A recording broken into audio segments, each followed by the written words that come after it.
aktivitas atau mandat ini harus saya lakukan dengan betul, gitu ya. Karena saya mendapatkan mandat dari teman-teman kelompok minoritas menyampaikan dari generasi satu ke generasi berikutnya. Itu yang kemudian akan kita lakukan, bagaimana situasi proses demokrasi istimewa di daerah istimewa Yogyakarta itu tersampaikan dari generasi ke generasi. KPU harus mampu masuk ke sana, harus mampu menyesuaikan perkembangan zaman. Salah satunya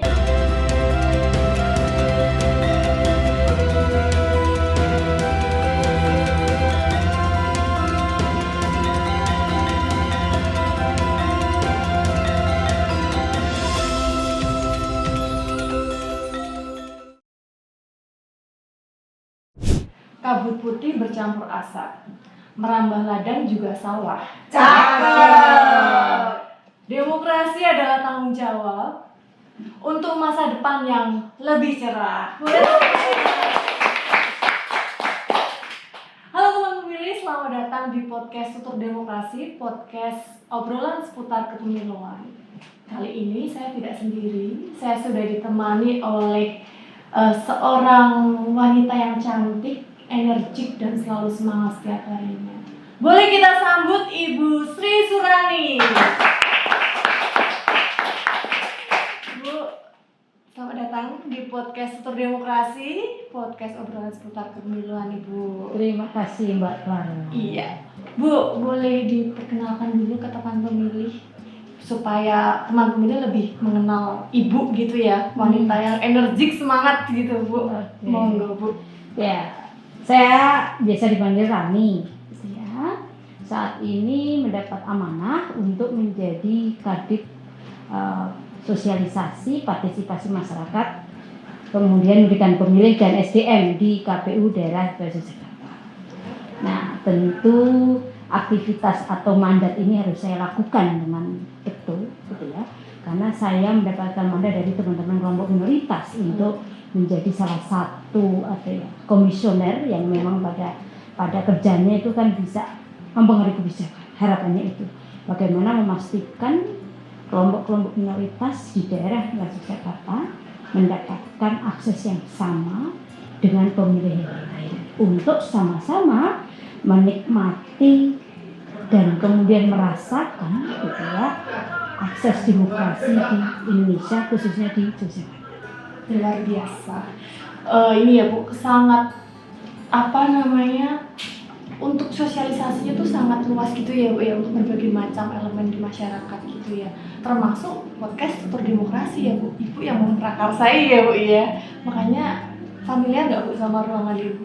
Oh, kalau tadi itu saya diundang ini kan, oh ternyata di sini tuh kayaknya ruangan saya. Iya, gitu. betul. Ternyata kalian sulap menjadi sedemikian rupa sehingga gitu Iya. ya, menjadi studio yang sudah kayak profesional betul gitu ya. Teman-teman luar biasa, Bu, ya, harus mengangkat-ngangkat lemari gitu-gitu, Bu, demi untuk teman pemilih semua gitu ya. Oke, Bu, kita mau tanya-tanya dong, Bu, seputar podcast Tutur Demokrasi ini. Kan Ibu yang di divisi sosialisasi juga ya. Nah, kita pengen tahu Tutur Demokrasi itu apa sih, Bu, sebenarnya? Oke, jadi Tutur Demokrasi itu adalah sebuah program gitu ya yang kita rilis bersama di KPU daerah Istimewa Yogyakarta. Tentu saja di bagian kami di divisi pendidikan pemilih, sosialisasi, partisipasi masyarakat dan SDM. Kami mempunyai tugas bagaimana kemudian memastikan tadi ya akses informasi di masyarakat, terjadi pendidikan pemilih di masyarakat. Nah, kita bingkai itu dalam nama Tutur Demokrasi. Kenapa Tutur Demokrasi? Jadi ya, kita orang Jogja. Ya. Tutur itu dalam bahasa Jawa adalah memberikan atau menyampaikan. Nah, menyampaikan dari generasi satu ke generasi berikutnya. Itu yang kemudian akan kita lakukan, bagaimana situasi proses demokrasi istimewa di daerah istimewa Yogyakarta itu tersampaikan dari generasi ke generasi dan itu tidak putus ya. Dan itu adalah misi bagaimana kemudian menguatkan demokrasi DIY pada khususnya, demokrasi Indonesia pada umumnya. Sehingga Tutur Demokrasi ini sebagai tadi program besar, di dalamnya ada banyak aktivitas pendidikan pemilih yang kemudian konsennya pada bagaimana kemudian agar masyarakat khususnya generasi muda di DIY itu paham bagaimana atau apa yang terjadi demokrasi di DIY. Misalnya di DIY tidak ada pemilihan gubernur. Nah itu apa penyebabnya? Kenapa? Nah itu harus disampaikan terus-menerus dari generasi ke generasi. Yang kedua, soal bagaimana penyampaian informasi itu juga harus memakai banyak media sesuai dengan perkembangan zaman dan bisa diterima oleh seluruh pemilih di daerah istimewa Yogyakarta termasuk kelompok minoritas. Nah, podcast ini menjadi salah satu aktivitas dari tutor demokrasi itu sendiri. Jadi ini memang KPU di luar tahapan ya Bu ya, tidak ada tahapan tapi tetap aktif gitu ya Bu, termasuk dengan produksi tutor demokrasi ini ya Bu ya. Idenya dari mana Bu kok bisa menggunakan YouTube gitu Bu? Ya, kanal YouTube KPU.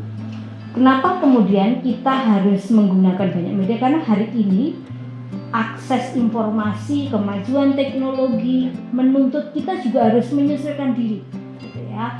Nah, pemilih itu kan juga berkembang mengikuti arus teknologi, kemajuan teknologi hari ini. Hari ini tentu sebagian masyarakat Indonesia khususnya di DIY menikmati media sosial itu. Nah, KPU harus mampu masuk ke sana.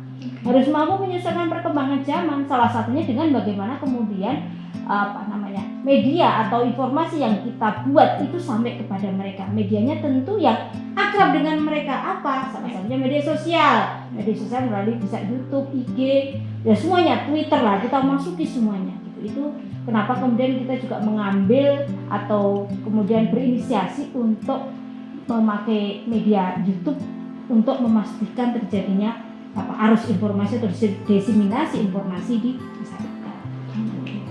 Luar biasa ya Bu ya. Jadi harapannya supaya teman pemilih ini bisa mendapat informasi seputar kepemilihan dengan komprehensif gitu ya. Dengan berbagai media yang itu tujuannya tentu mempermudah pemilih untuk mengakses informasi soal demokrasi dan kerja-kerja KPU. Ya, jadi kita transparan ya Bu ya, semuanya kita sajikan dalam berbagai media gitu ya Bu. Jadi jangan tanya lagi ya teman pemilih kalau nggak tahapan KPU ini ngapain gitu. Kita sibuk. Ya sibuknya gini podcast, sosialisasi kita jalan terus ya Bu. Dengan kerutinan juga ada ya Bu ya. Ada. Nah ini Bu, kalau selain podcast di luar tahapan. Nah, di luar tahapan sebagai aktivitas kegiatan tadi pendidikan pemilih, kita bekerja sama dengan Dinas Pendidikan. Nah, Dinas Pendidikan provinsi karena dia yang mengawal untuk SMA, kemudian juga SMP juga ya. SMP itu untuk pra pemilih. Sedangkan untuk yang pemilih pemula itu ada di Dinas Pendidikan provinsi dan Kemenak. Kita sudah sowan ke sana, kemudian juga ini sudah mulai nih, sebentar lagi kan ada penerimaan siswa baru. Nah, kita difasilitasi untuk bisa masuk ke seluruh SMA, SMK gitu ya, negeri swasta se-daerah Yogyakarta. Nah, ini tentu KPU DIY harus memastikan teman-teman KPU Kota Kabupaten relate atau kemudian juga melakukan hal yang sama. Karena pintu sudah kita buka di tingkat provinsi dan di tingkat bawah tinggal kemudian teman-teman Kota Kabupaten melaksanakan apa yang sudah dilakukan DIY ya. Sudah pintunya sudah dibuka ini ya. Itu dan harus ditindaklanjuti oleh teman-teman KPU Kota Kabupaten sendiri. Itu untuk yang dalam waktu dekat ini, Juni-Juli ini kan penerimaan siswa baru. Kemudian juga soal bagaimana kita masuk ke pondok pesantren. Kita juga ada kegiatan dengan teman-teman kerjasama dengan Kemenak gitu ya. Kemenak juga membuka diri luar biasa. Bagaimana kita bisa masuk ke sana memberikan pendidikan pemilih. Nah, itu di satu segmen untuk pemilih pemula. Di segmen yang lain ada perempuan, kita bekerjasama dengan organisasi perempuan, lembaga yang sudah menaungi aktivitas perempuan itu ada Dinas Pemberdayaan Perempuan. Kita juga bekerja sama. Kemudian Kesbangpol, jangan lupa DIY ini adalah gudangnya mahasiswa luar daerah. Dia punya hak yang sama untuk bisa memperoleh informasi soal demokrasi dan tahapan-tahapan pemilu, gitu ya. Apa dan bagaimana pemilu itu, teman-teman luar Jawa yang ada di DIY yang bersekolah di sini juga harus kita berikan informasi. Jadi memang untuk semuanya ya Bu ya, semua elemen masyarakat, semua segmen ya. pemilih pemula, perempuan, Disabilitas, kita bekerja dengan teman-teman pegiat disabilitas. Untuk masyarakat rawan bencana, kita bekerja sama dengan teman-teman pegiat di kelompok kebencanaan gitu. Jadi semua kita lakukan, dan tentu KPU tidak bisa kerja sendiri, harus bermitra dengan banyak orang. Kalau sejauh ini dinas-dinas terkait yang bekerja sama dengan kita welcome ya Bu ya. Alhamdulillah sampai hari ini. Jadi kalau kita bicara tentang keberhasilan pemilu, itu tentu tidak hanya kerja KPU sendiri, tapi keberhasilan banyak pihak, dan itu disumbang atau disupport oleh semua stakeholder. Dan di DIY alhamdulillah itu berjalan dengan baik, semuanya welcome, semuanya membantu. Semua tidak ada yang tidak membantu menurut saya. Semuanya membantu dan bekerja sama dengan kita untuk memastikan baik pada pelaksanaan pemilu maupun pada proses-proses hari ini non tahapan. Oke Bu. Ibu memang ini ya Bu ya, kayaknya pengalaman di bidang sosialisasi ini sudah banyak gitu ya Bu ya. Iya Bu ya. Ya. Memang dari dulu tuh fokusnya di sosialisasi gitu ya Bu ya. Emang Ibu punya pengalaman sebelum di KPU sudah? Ya, memang kenapa kemudian saya dulu dari KPU Kota, kemudian Komisi Informasi, sekarang KPUD memilih divisi sosialisasi. Karena memang background saya itu dari masyarakat sipil. Saya dari pegiat LSM, gitu ya, yang kemudian memang konsen pada isu perempuan, anak, disabilitas, bencana, gender sebagai cross-cutting isunya tentu saja ya. Sehingga kami memang kemudian terbiasa bertemu dengan masyarakat untuk bisa sama-sama belajar bareng terkait dengan banyak hal, isu pendidikan, isu kesehatan, dan itu apa ya, sudah kayak orang bilang udah mendarah daging lah bersama dengan masyarakat. Dulu berarti Ibu waktu kuliah juga tentu aktif ya Bu ya? Ya, di mahasiswa semester 2 saya sudah masuk aktivitas di LSM. Semester 2 itu sudah lama ya, 96 itu saya sudah masuk aktif dalam kegiatan LSM. Waktu itu isunya adalah pertanian. Bagaimana petani terkait dengan ketahanan pangan ya. Ketahanan pangan. 96. Oh 96 ya. Sebelum lahir ya? Ya itu. Baru proses Bu. Saya itu sudah masuk di LSM. Sudah bersama dengan komunitas di Gunung Kidul, Kulon Progo, Magelang untuk isu ketahanan pangan. Itu 96 saya masih semester 2, 3 lah.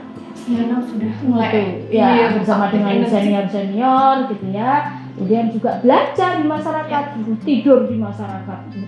Setiap Sabtu Minggu itu sudah ke desa gitu, ke Gunung Kidul, Kulon Progo gitu. Itu terus berkembang sampai pada saya masuk bergabung dengan namanya Forum LSM DIY.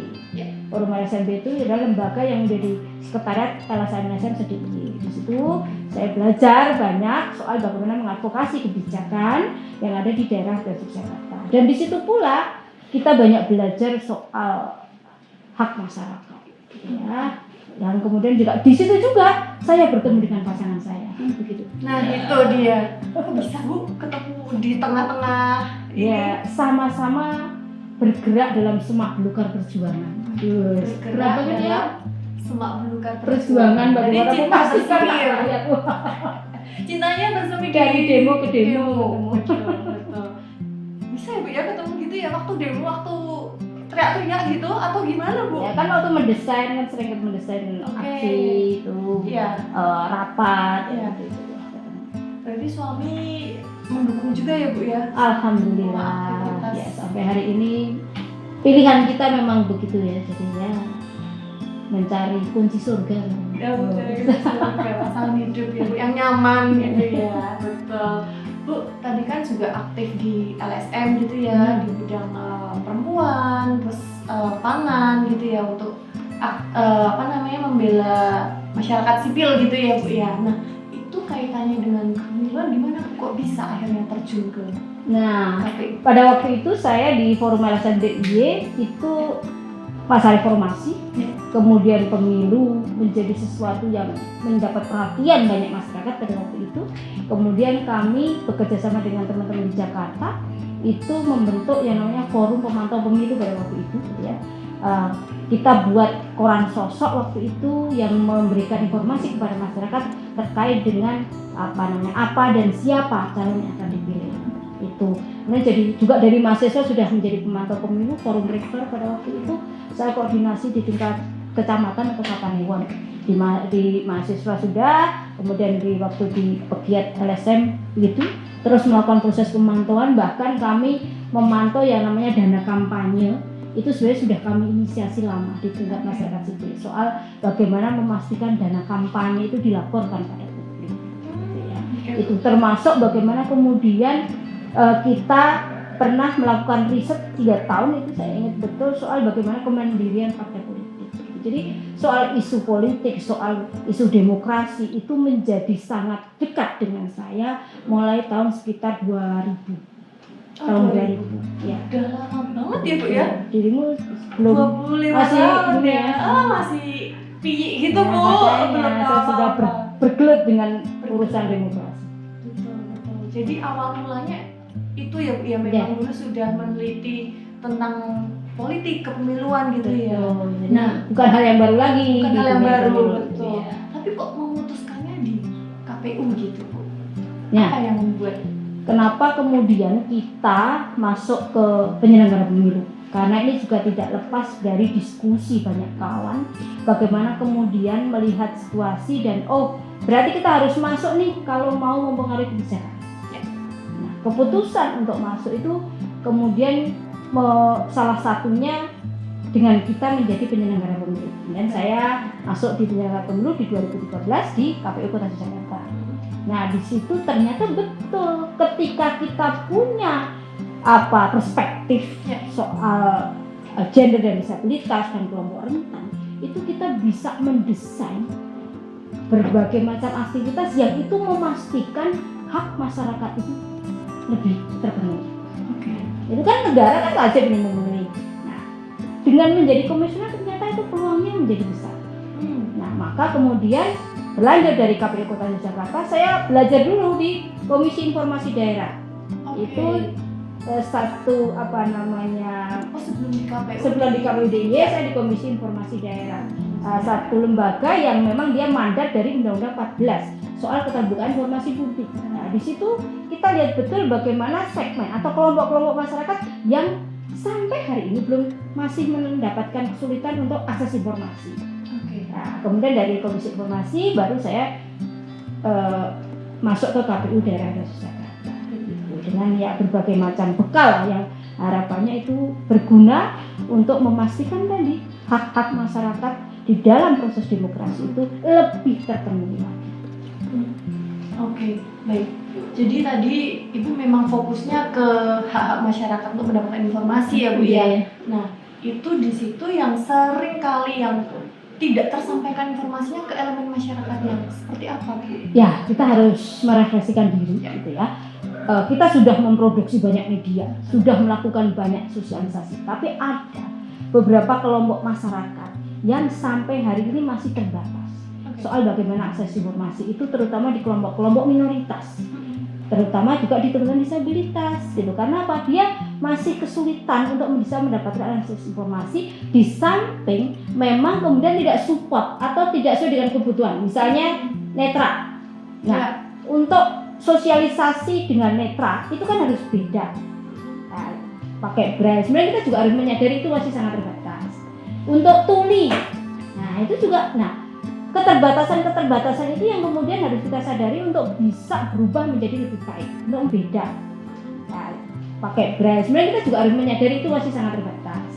Untuk tuli, nah itu juga, keterbatasan itu yang kemudian harus kita sadari untuk bisa berubah menjadi lebih baik, untuk memfasilitasi lebih baik.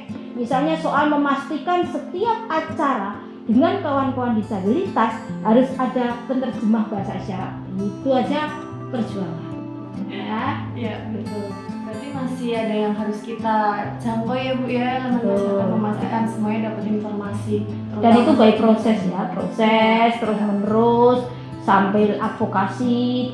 Nah, itu insya Allah nanti akan sampai pada sana. Tantangannya apa Bu? Itu kayaknya kan terlalu banyak rangkaiannya Bu ya, harus yang ini gitu. Ya, Tantangannya tantangannya dari dalam dan dari luar. Ya. Tantangannya tentu justru bagaimana kemudian memastikan kawan-kawan penyelenggara pemilu itu punya perspektif gender dan disabilitas, punya keperbiakan di sana. Keperbiakan itu tidak muncul dari kata-kata, tapi real apa yang kamu lakukan. Itu kalau saya udah langsung begitu. Karena itu akan kelihatan lu punya perubahan apa enggak, gitu ya. Kemudian juga hambatannya juga dari teman-teman sendiri, khusus untuk kita bicara di teman disabilitas ya. Karena memang jangkauan kita juga masih terbatas. Teman-teman ada di mana, posisinya itu juga kemudian yang harus kita pastikan. Termasuk memastikan kebutuhan. Nah, untuk memastikan kebutuhan ini, di samping tadi perspektif penyelenggara pemilunya, juga kebutuhannya ini harus dipenuhi, yang itu harus diikuti dengan anggaran. Oke. Misalnya soal braille saja, ya. iya. Misalnya soal template alat bantu pada waktu hari H pencoblosan untuk netra, itu kan belum terpenuhi semua. Baru ya Presiden sama DPD, DPR provinsi, pusat, provinsi, kota, kabupaten belum. Padahal itu hak dasar, belum terpenuhi. Nah itu PR ini di situ. Tantangannya memastikan itu.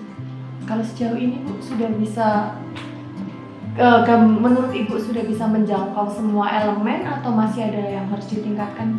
Masih harus ditingkatkan Masih ya. Kita tidak boleh jumawa bahwa kita sudah mencapai, enggak. Masih banyak catatan-catatan, dan sehebat-hebatnya KPU kita harus sadar betul bahwa masih ada orang yang tercecer itu pasti. Dan itu kita harus tadi melakukan proses evaluasi, merendah, belajar terus.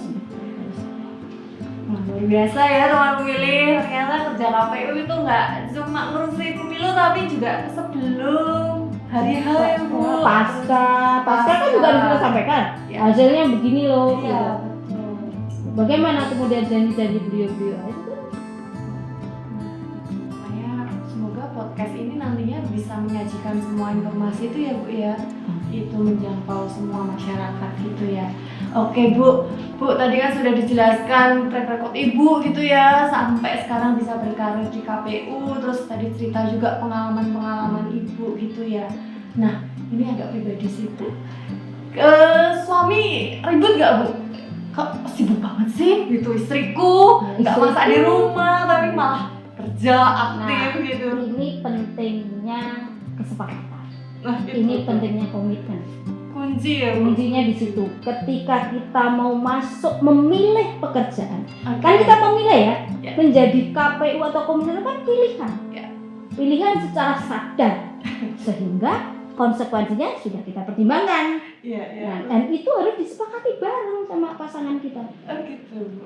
Harus disepakati bareng bahwa ketika masa tahapan harus begini, ya itu Ya. suami harus tahu Ya. betul. Di samping itu juga kemudian kita juga harus sadar ada yang kemudian memang harus kita urus gitu ya. Memastikan anak tetap makan, nah itu juga menjadi penting. Masak nggak Bu kalau di rumah? Ya insya Allah setiap pagi sarapan Masak ya, masih sempat masak loh yang memilih gitu ya. Jadi buat perempuan mungkin yang kayak dunia kepemiluan, politik itu kan sibuk ya Bu ya, terlihat bekerjanya dengan banyak laki-laki gitu ya Bu, tapi ternyata tidak menghilangkan kodratnya gitu ya, tetap peran sebagai perempuan gitu ya. Ya, artinya tapi tetap bagi peran itu menjadi penting ya. Kalau kita keluar kota ya urusan anak sudah menjadi urusan bapak gitu ya. Dan itu dengan sama kesadaran. Nah, sehingga ketika mau pergi itu kita harus sudah tahu bahwa tanggal sekian kita misalnya nih ada acara dari KPU RI. Berarti tanggal sekian si suami saya nggak kemana-mana karena ada urusan anak.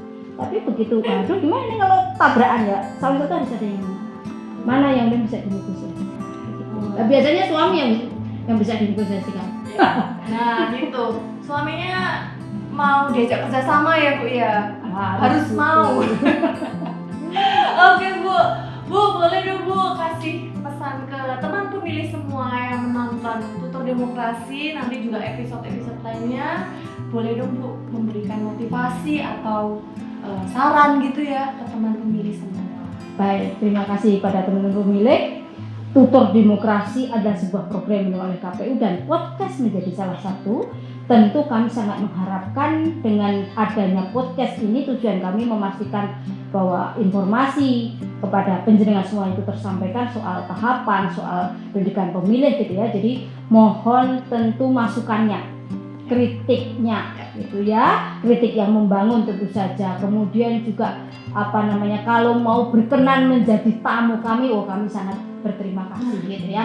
Karena ini adalah milik panjenengan semuanya. Kami DIY KPUD itu hanya sebagai perantara. Ini bagian dari proses kami bersama dengan panjenengan. Kami hadir bersama dengan panjenengan untuk melakukan proses pendidikan pemilih, menguatkan demokrasi khususnya di daerah istimewa Yogyakarta dan Indonesia pada umumnya. Sehingga sekali lagi mohon diterima podcast Tutor Demokrasi ini dan kami tunggu gitu ya saran dan komennya serta tamu penjenengan yang kerja hadir di sini. Begitu Mbak. Oke, luar biasa ya. Saran ini jadi motivator juga bisa ya Bu ya? Bisa. Bener. Apapun itu malu gada ya Bu. Apa mau saya ada betul. Oke teman pemilih, jadi teman pemilih tadi juga bisa menyampaikan ya Bu kritik, saran, komen gitu ya, apapun itu, masukan juga kira-kira bintang tamu siapa yang bisa diundang gitu ya di podcast Tutor Demokrasi, boleh tuliskan semuanya di kolom komentar KPU, kanal KPU DIY atau sosial media di KPU DIY juga gitu.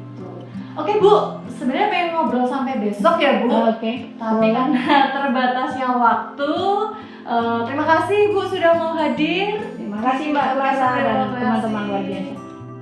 Oke teman pemilih, saatnya saya Clara pamit undur diri. Tutor Demokrasi.